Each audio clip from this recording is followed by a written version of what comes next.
Man, it is good to be back in Pennsylvania. What beautiful weather we got here, a little Indian summer.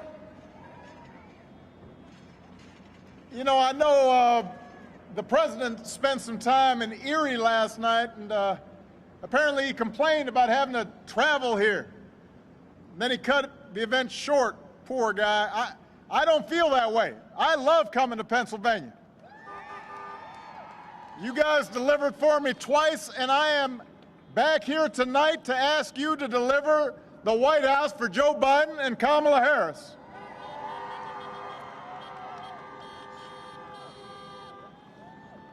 I want to thank Mr. Philadelphia, Charlie Mack, his daughter, India Marie.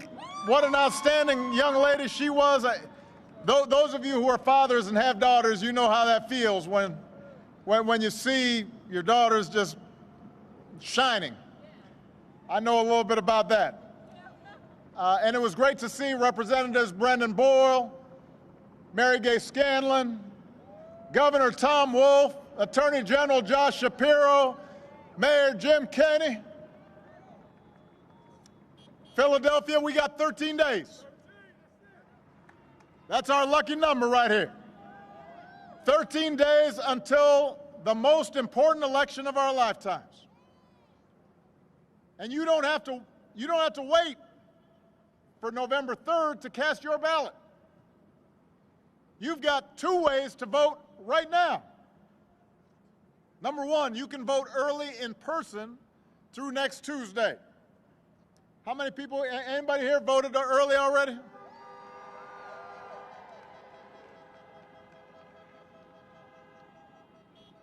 If you haven't, just go to iwillvote.com/PA and find out where you can vote early. Number two, you can vote from home with a mail-in ballot. Just go to iwillvote.com/PA to request your ballot right away. And before you send it back, Pennsylvania's got this thing where you've got to use both envelopes. So you've got to read the directions carefully to make sure your vote counts. And if you've already voted, then you've got to help your friends and family make a plan to vote. Take them with you if you vote early or if you vote in person on Election Day, because this election requires every single one of us to do our part. And what we do these next 13 days will matter for decades to come. Now, last time I was in Philadelphia, I was at the Constitution Center. And I was delivering a speech for the Democratic National Convention this year. And I said during that speech, I've sat in the Oval Office with both of the men who are running for president. And they are very different people. I explained that I never thought Donald Trump would embrace my vision or continue my policies, but I did hope, for the sake of the country, that he might show some interest in taking the job seriously. But it hasn't happened. He hasn't shown any interest in doing the work or helping anybody but himself and his friends or treating the presidency like a reality show that he can use to get attention. And by the way, even then his TV ratings are down. So you know that upsets him.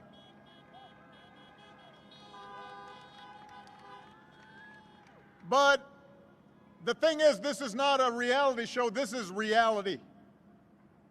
And the rest of us have had to live with the consequences of him proving himself incapable of taking the job seriously. At least 220,000 Americans have died. More than 100,000 small businesses have closed. Millions of jobs are gone. Our proud reputation around the world is in tatters. Presidents up for re-election usually ask if the country is better off than it was 4 years ago. I'll tell you one thing. 4 years ago, you'd be tailgating here at the Link instead of watching a speech from your cars. The only people truly better off than they were 4 years ago are the billionaires who got his tax cuts. Right now, as we speak, Trump won't even, he may be sending more to foreign governments than he pays in the United States. His first year in the White House, he only paid $750 in federal income tax. Listen, my first job was at a Baskin-Robbins when I was 15 years old. I think I might have paid more taxes that year working at a dispensing ice cream. How is that possible? How many people here paid less than that? It's possible, just possible now, that if you are living high on the hog and you only pay $750 in taxes, that maybe, just maybe, he might not know what working people are going through here in Pennsylvania. We cannot afford 4 more years of this, Philadelphia. But the good news is, right now you can choose change. Right now you can vote for my friend Joe Biden and his running mate Kamala Harris as the next president and vice president of the United States of America.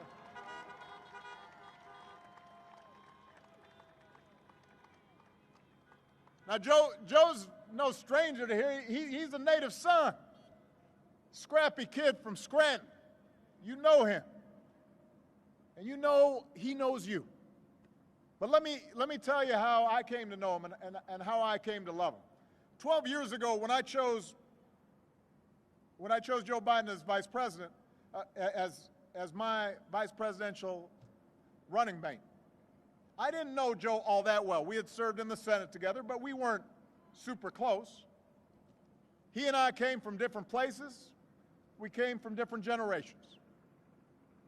But I came to admire Joe as a man who has learned early on to treat everybody he meets with dignity and respect, living by the words his parents taught him. No one's better than you, Joe, but you're better than nobody. And that empathy, that decency, that belief that everybody counts, that's who Joe is. That's who he'll be.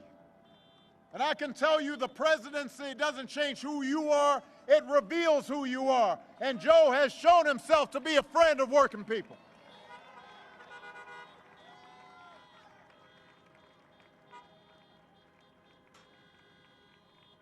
For 8 years, Joe was the last one in the room when I faced a big decision. He made me a better president, and he's got the character and experience to make us a better country. And he and Kamala are going to be in the fight, not for themselves, but for every single one of us. Look, I get that this president wants full credit for the economy he inherited and zero blame for the pandemic that he ignored. But you know what? The job doesn't work that way. Tweeting at the television doesn't fix things. Making stuff up doesn't make people's lives better. You've got to have a plan. You've got to put in the work.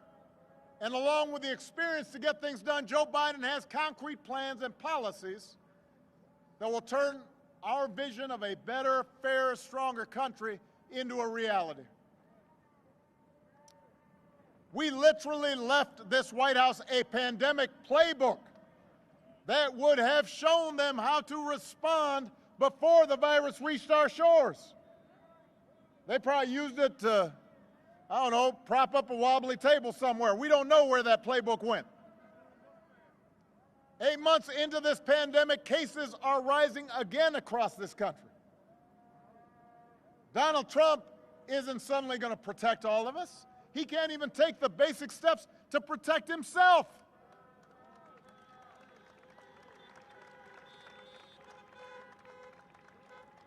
Just last night, he complained up in Erie that the pandemic made him go back to work. I'm quoting here.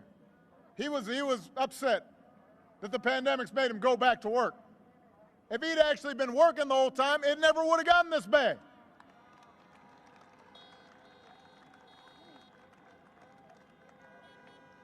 So look, here's the truth. I want to be honest here. This pandemic would have been challenging for any president. But this idea that somehow this White House has done anything but completely screw this up is just not true. I'll give you a very specific example. Korea identified its first case at the same time that the United States did. At the same time. Their per capita death toll is just 1.3% of what ours is. In Canada, it's just 39% of what ours is. Other countries are still struggling with the pandemic, but they're not doing as bad as we are because they've got a government that's actually been paying attention. And that means lives lost, and that means an economy that doesn't work. And just yesterday, when asked if he'd do anything differently, Trump said, "Not much." Really? Not much? Nothing you can think of that could have helped some people keep their loved ones alive? So Joe's not going to screw up testing. He's not going to call scientists idiots. He's not going to host a super spreader event at the White House. Joe will get this pandemic under control with a plan to make testing free and widely available, to get a vaccine to every American cost-free, and to make sure our frontline heroes never to ask other countries for the equipment they need. His plan will guarantee paid sick leave for workers and parents affected by the pandemic, and make sure that the small businesses that hold our communities together and employ millions of Americans can reopen safely. You know, Donald Trump likes to claim he built this economy, but America created 1.5 million more jobs in the last 3 years of the Obama-Biden administration than in the first 3 years of the Trump-Pence administration. How you figure that? And that was before he could blame the pandemic. Now, he did inherit the longest streak of job growth in American history, but just like everything else he inherited, he messed it up.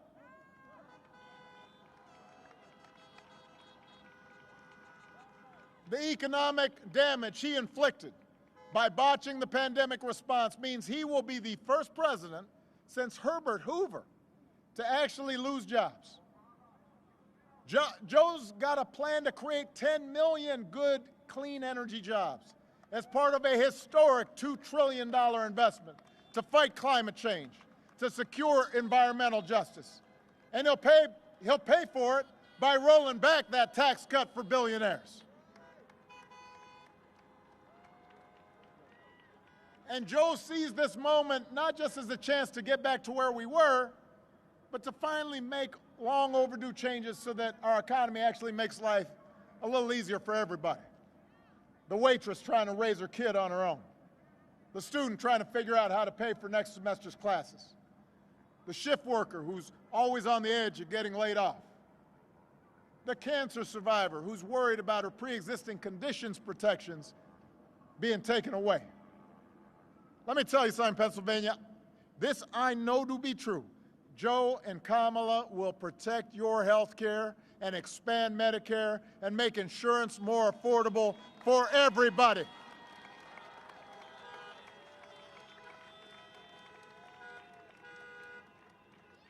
You know, Republicans love to say right before an election that they'll protect your pre-existing conditions. Now, Joe and I actually protected your policies to make sure people with pre-existing conditions could get health insurance and have coverage. We did it through something called the Affordable Care Act, AKA Obamacare. And Republicans tried to repeal or undermine it more than 60 times. And when they've been asked about it, they keep on promising, we're going to have a great replacement. They said, it's coming. It's been coming in 2 weeks for the last 10 years. Where is it?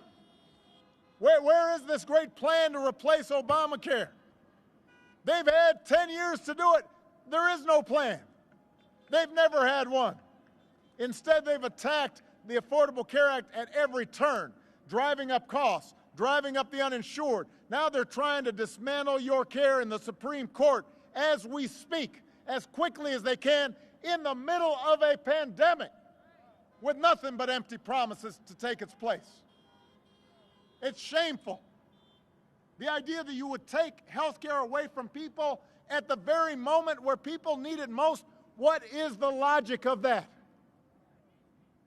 There is no logic.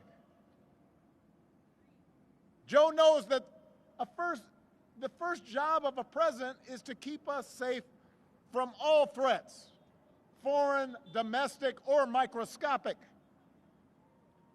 When the daily intelligence briefings flash warning signs about a virus, a president can't ignore them. He can't be AWOL. Just like when Russia puts bounties on the heads of our soldiers in Afghanistan, the commander-in-chief can't be missing in action. I can tell you this, Joe Biden would never call the men and women of our military suckers or losers. Who does that? He knows these heroes are somebody's children, somebody's spouse, somebody's dad or mom. He understands that. And he's going to restore our standing in the world because he knows that America's true strength comes from setting an example that the world wants to follow. A nation that stands with democracy, not dictators. A nation that can mobilize and inspire others to overcome threats like climate change and terrorism and poverty and disease. And with Joe and Kamala at the helm, you're not going to have to think about the crazy things they said every day. And that's worth a lot. You're not going to have to argue about them every day. It just won't be so exhausting. You might be able to have a Thanksgiving dinner without having an argument. You'll be able to go about your lives knowing that the president is not going to retweet conspiracy theories about secret cabals running the world or that Navy SEALs didn't actually kill bin Laden. Think about that. The president of the United States retweeted that. Imagine. What?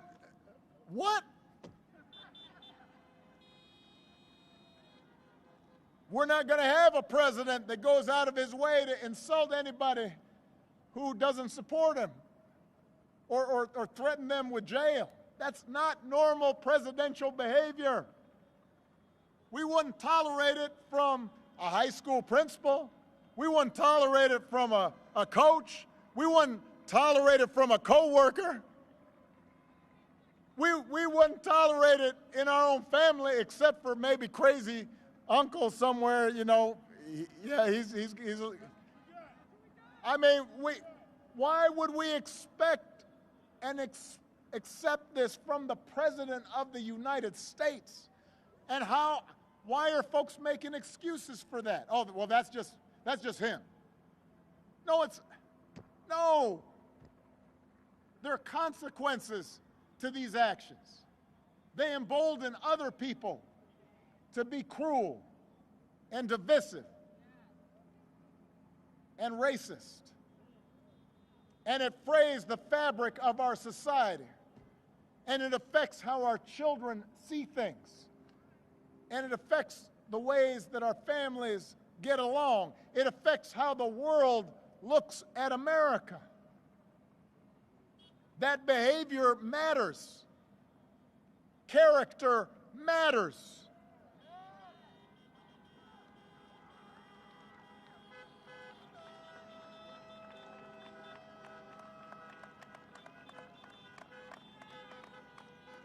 And by the way, while he's doing all that, it distracts all of us from the truly destructive actions that his appointees are doing all across the government, actions that affect your lives. You know, the Environmental Protection Agency that's supposed to protect our air and our water is right now run by an energy lobbyist that gives polluters free rein to dump unlimited poison into our air and water. The Labor Department, that's supposed to protect workers and their rights. Right now, it's run by a corporate lobbyist who's declared war on workers. Guts protections to keep essential folks safe during a pandemic. Makes it easier for big corporations to shortchange them on their wages. The Interior Department, that's supposed to protect our public lands and wild spaces, our wildlife and our wilderness. And right now that's run by an oil lobbyist who's determined to sell them to the highest bidder. You've got the Education Department that's supposed to give every kid a chance, and that's run by a billionaire who guts rules designed to protect students from getting ripped off by for-profit colleges and stiff-arm students looking for loan relief in the middle of an economic collapse. I mean, the person who runs Medicaid right now is doing their best to kick people off of Medicaid instead of sign them up for Medicaid. Come on. When Joe and Kamala are in charge, they're not going to surround themselves with hacks and lobbyists, but they're going to appoint qualified public servants who actually care about looking out for you, for your job, for your family, for your health, for your security, for your planet. And that, more than anything, is what separates them from their opponents. They actually care about every American, including the ones that don't agree with them.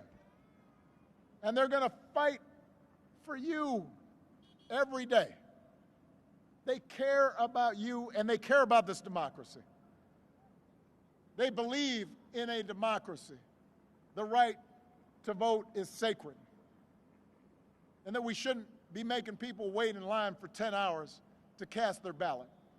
We should be making it easier for everybody to vote.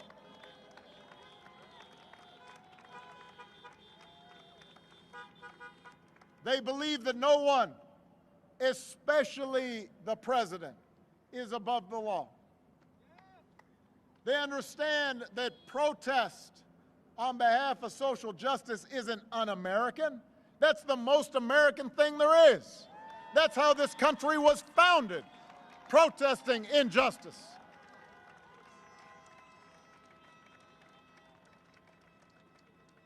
They understand we don't threaten our political opponents, threatening to throw them in jail just because we disagree with them. They understand that our ability to work together to solve big problems like a pandemic depends more than on just photo ops. It depends on actually learning the facts and following the science and not just making stuff up whenever it's convenient. Our democracy is not going to work if the people who are supposed to be our leaders lie every day and just make things up. I mean, and we've just become numb to it. We just become immune to it. Every single day, fact checkers can't keep up. And look, this notion of truthfulness and democracy and citizenship and being responsible, these aren't Republican or Democratic principles, they're American principles. They're what most of us grew up learning from our parents and our grandparents. They're not white or black or Latino or Asian values, they're American values, human values, and we need to reclaim them. We have to get those values back at the center of our public life, and we can But to do it, we've got to turn out like never before. We cannot leave any doubt in this election. Because you know, the president's already said, if this is even close, I'm going to just make stuff up. He's already started to do it. So we can't have any doubt. We can't be complacent. I don't care about the polls. There were a whole bunch of polls last time. Didn't work out because a whole bunch of folks stayed at home and got lazy and complacent. Not this time. Not in this election. Not this time.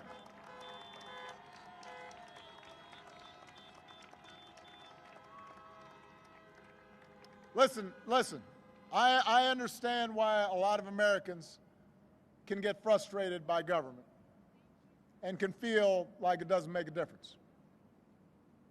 Even supporters of mine, during my 8 years, there were times where stuff we wanted to get done didn't get done, and people said, well, you know, gosh, if Obama didn't get it done, then, you know, maybe it's just not going to happen. Look, government is not going to solve every problem. It's true. Every elected official is going to make some mistakes. This is a big, complicated country, and the system's designed so that change happens slowly. It doesn't happen overnight.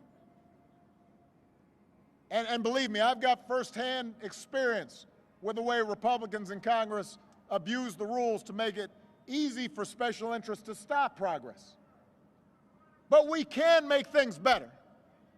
And we sure shouldn't be making things worse. A president by himself can't solve every challenge in a global economy.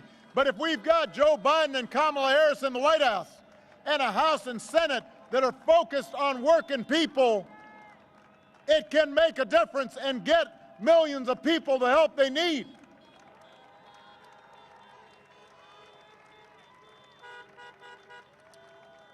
A president by himself can't eliminate all racial bias in our criminal justice system, but if we've got district attorneys and state's attorneys and sheriffs and police chiefs focused on equality and justice, it can make things better.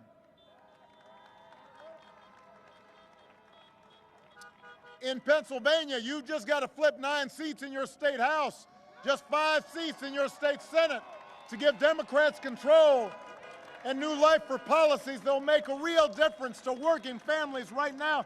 It can make things better. And in the end, Pennsylvania, that's what voting's about. Making things better. Not making things perfect, but putting us on track so that a generation from now we can look back and say, things got better starting now. And that's what voting's about. Voting's about using the power we have and pooling it together to get a government that's more concerned and more responsive and more focused on you and your lives and your children and your grandchildren and future generations. And the fact that we don't get 100% of what we want right away is not a good reason not to vote. It means we've got to vote and then get some change and then vote some more and then get some more change and then keep on voting until we get it right. And we will never come close to seeing what it would be like if everybody voted. When I hear people saying, well, I don't know, voting doesn't make a difference. We don't know because usually no more than half the people who could be voting vote. We get 50, 55% of people voting, and then people say, well, look, not enough change happened. Well, imagine what would happen if 60% voted. What about 70%? Imagine January 20th when we swear in a president and a vice president who have a plan to get us out of this mess, who believe in science and have a plan to protect this planet for our kids, and who care about working Americans and have a plan to help you start getting ahead, and who believe in racial equality and gender equality and believe in not discriminating against people because of their sexual orientation, and are willing to bring us closer to an America where no matter what we look like and where we come from and who we love and what our last name is, if we go out there and we work, we can make it. And we're part of an American family. All of that is possible. All of that is within our reach if we vote. Because let me tell you something, Pennsylvania, people ask me sometimes, they say, man, how have you been able to take it these last 4 years, just watching all this? How do you keep your spirits up? And I tell them, I say, look, for all the times these last 4 years that we've seen our worst impulses revealed, we've also seen what our country can be at its best. We've seen folks of every age and background who've packed city centers and airports and town squares just so families wouldn't be separated, so another classroom wouldn't get shot up, so our kids wouldn't grow up on an uninhabitable planet. We've seen Americans of all races joining together to declare in the face of injustice that Black Lives Matter, no more but no less, so that no child in this country feels the continuing sting of racism. We've seen folks, our essential workers, our healthcare workers, risking their lives day in, day out to save somebody else's loved ones.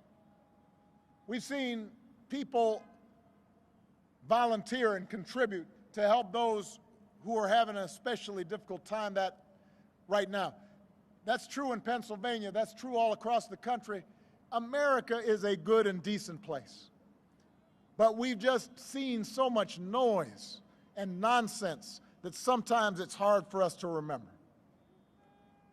Philadelphia, I'm asking you to remember what this country can be, what it's like when we treat each other with respect and dignity, what it's like when our elected officials actually behave responsibly. I'm asking you to believe in Joe's ability, in Kamala's ability to lead this country out of these dark times and help us build it back better. Because we can't abandon those who are hurting right now. We can't abandon the children who aren't getting the education they need right now. We can't abandon those protesters who inspired us. We've got to channel their activism into action. We can't just imagine a better future. We've got to fight for it. We've got to out-hustle the other side. We've got to outwork the other side. We've got to vote like never before and leave no doubt. So make a plan right now for how you're going to get involved and vote. Do it as early as you can. Tell your family, tell your friends how they can vote. Don't stop with Joe and Kamala. Make sure you vote all the way down the ticket. And if we pour all our efforts into these 13 days, if we vote up and down the ticket like never before, then we will not only elect Joe Biden and Kamala Harris, we will also leave no doubt about what this country that we love stands for. We will not leave any doubt about who we are as a people and the values and ideals that we embrace. What Lincoln called the better angels of our nature, those are still in us. We see them operating every single day. We see them in neighborhoods. We see them in churches and synagogues and mosques and temples. We see them in people helping out a neighbor. We see them inside our own families. We see that what is best in us is still there. But we've got to give it voice. And we've got to do it now. So let's get to work, people. Let's bring this home. I love you, Philadelphia. Honk if you're fired up. Honk if you're ready to go. Are you fired up? Are you ready to go? Are you fired up? Are you ready to go? Let's go make it happen. I love you, Philadelphia. Thank you. I love you. Come on.